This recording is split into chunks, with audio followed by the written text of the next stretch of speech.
어릴 때 자식 눈에 비친 부모는 만능 해결사처럼 보였습니다. 하지만 시간이 지날수록 그렇지 않다는 것을 차차 깨닫게 되었죠. 오히려 자식이 걱정이 많아지고 그 얼굴에, 부모의 얼굴에 웃음이 점점 사라지고 있음을 알아차리게 되었습니다. 결국에는 자식이 부모를 걱정하게 되고 부모에게 부담 주지 않으려고 마음먹었던 기억들이 있습니다. 그렇습니다, 여러분. 부모는 슈퍼맨이어서 그 옷을 입고 있는 것이 아니라 슈퍼맨일 수밖에 없어서, 아니 슈퍼맨이 아니면 안 되기 때문에 그 옷을 걸치고 있었던 것입니다. 구원 역사 한가운데에서도 중책을 맡은 자들은, 특히 말씀을 전해야 하는 사신들은 이와 비슷한 마음을 가질 수밖에 없었습니다. 모세가 그러했고 엘리야가 그러했고 예언자들이 그러했습니다. 더욱이 예언자들은 이스라엘의 왕들에게도 말씀을 전해야 했는데요. 백성들을 이끌어야 할 왕이 오히려 가장 말 안 듣는 자들이었기 때문입니다. 그래서 여러분들께서 혹 성경을 접할 때 자칫 놓치기 쉬운 이 부분을 잘 붙잡는다면 삶의 여러모로 유익함이 될 수 있으리라 믿습니다. 아모스 예언자는 짐을 진 자라는 뜻입니다. BC 한 760년경이니까 부처님보다도 나이가 많고요. 공자 소크라테스보다도 훨씬 선배입니다. 그러니까 아주 오래된 이야기입니다. 그는 열방에 관한 설교를 했다고나 할까요? 5개의 설교와 심판에 관한 5가지 환상을 보여줍니다. 3장, 4장은 첫 번째 설교와 두 번째 설교를 전하고 있는 챕터입니다. 그는 양치는 목동이었는데 부업으로 들에 그 뽕나무를 재배했습니다. 이 친구한테는 문제가 하나 있었는데 음식을 먹으면 자꾸 방구를 낀다는 점입니다.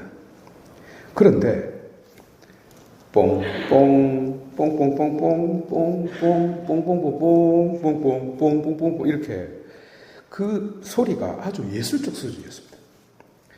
얼마 전에 다른 성당에서 참 손님이 찾아와서 밥을 먹고 나오는데 할배도 아닌 어떤 그 젊은 중년의 남자가 우리 곁을 지나가면서 방구를 끼는데 이 뽕이 아니고 그 있잖아요. 그 행주로 쥐어 짜내는 방구 있잖아요. 10발자국 걸어가면서 억지로 짜내는 방구. 그 맞다. 그 물기 있는 방구 있죠. 소리만 들어도 알잖아요. 그러니까 자연스러운 생리가 아니고 장마철 습기가 가득 찬 그런 방구를 뱉어내는 겁니다. 자매님이 5명이나 있었는데요. 나는 정말 너무너무 쪽팔렸어요. 이 사람이 방구 낄 수 있잖아요. 그건 실수가 아닙니다. 그런데 그 놈은 일부러 쥐어 짜내는 거예요. 10초를 끼면서 눈 하나 깜빡 안 하고 가는 겁니다.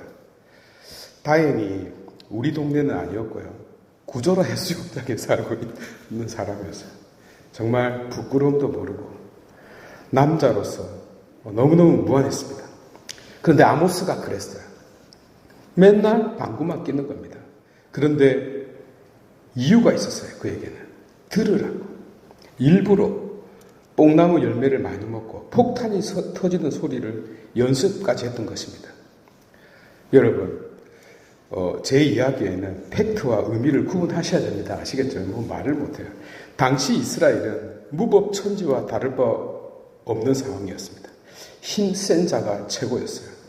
이렇게 법이 무용지물이 되면 다수의 백성이 고통을 받게 됩니다.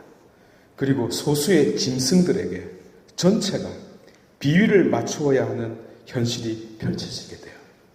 그래서 아모스는 정의가 강물처럼 흐르는 사회가 되도록 방구 소리를 높인 것입니다. 일부러요. 그래서 그는 계시를 직접 기록한 최초의 예언자 중에 한 명이 된 겁니다. 그런데 그 말들이 제법 순수하고 아름답기까지 합니다. 대꾸와 대조를 이루면서 그 옛날에 서양 사회의 유머의 토대라고 할 수 있는 역설을 사용하기까지 하죠. 한번 들어보십시오. 두 사람이 약속하지도 않았는데 같이 갈 수 있겠는가? 잡은 것이 없는데 힘센 사자가 굴 속에서 소리를 지르겠는가? 미끼가 없는데 새가 그물로 내려오겠는가? 아무것도 걸리지 않았는데 땅에서 그물이 기어오르겠는가? 얼마나 멋진 문학적인 표현입니까? 그래서 그 전달력에 파워가 있었습니다.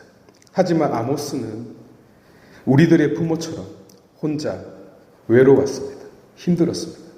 그래서 그 이름이 어깨에 무거운 짐을 진 자가 된 것입니다. 조금이라도 앞을 내다보는 사람은 자기 어깨에 짐을 짊어지지 않을 수 없기 때문이죠. 여러분, 세상에서 가장 행복한 동물이 무엇인지 아십니까? 골드피쉬, 금붕어예요. 기억력이 10초밖에 안 되거든요. 그래서 행복합니다. 그런데 예언자는 없는 것까지, 일어나지 않을 일까지, 눈에 보이지 않는 것까지 내다보아야 하기 때문에 그 어깨가 무거울 수밖에 없는 것이죠. 복음도 다르지 않는데요. 오늘 풍랑이 덮쳐서 뱃사람들이었던 제자들이 죽음의 위협을 느꼈습니다. 세상에서 제일 무서운 것이 불안이라는 사실을 잘 아시죠? 이 불안에 휩싸였습니다. 근데 예수님께서는 엄마야 자고 계시네. 그래서 깨운 것 아니겠습니까? 우리가 죽게 생겼는데 샘은 뭐 하시냐고요. 우리는 이렇게 불안에 떠는데 어찌 선생님은 태평할 수 있습니까? 이렇게 질문을 던집니다. 근데 제가 앞에서 설명했잖아요. 아무렇지도 않은 부모가 더 걱정이 많다고요. 물 밑에 있는 그 오리발이 막 움직이는 것처럼 자고 있는 예수님의 그 마음은 사실 그 누구보다도 걱정으로 가득 차 있었습니다. 자라보고 놀란 가슴, 소뚜껑 보고 놀란다고 그랬던가요? 얼마나 걱정이 많았던지 당신도 모르게 바람과 호수에게 짜증을 내버리죠. 예수님께 쏟아낸 짜증이 얼마나 대단했던지 바람과 호수가 자연이 깽깽깽깽깽깽깽깽 하고 조용해졌다는 거 아니겠어요? 자연이 그분의 마음을 본 겁니다. 아니, 자연을 통해서 그리스도의 감추어진 마음이 드러났다고 하는 것이 좋겠네요.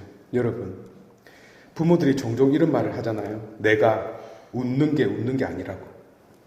내가 자는 게 아니라고. 잘 자고 있으면서 잠 못 잤대. 왜 나이가 들수록 불면증이 많아지겠습니까? 걱정 때문입니다. 그런데 우리는 그 이유를 잘 직감하죠. 우리의 구원을 위해서. 우리 한 사람 한 사람을 지키기 위해서 24시간 365일을 걱정하시는 저 그리스도의 마음 때문이라고요. 복원합시다.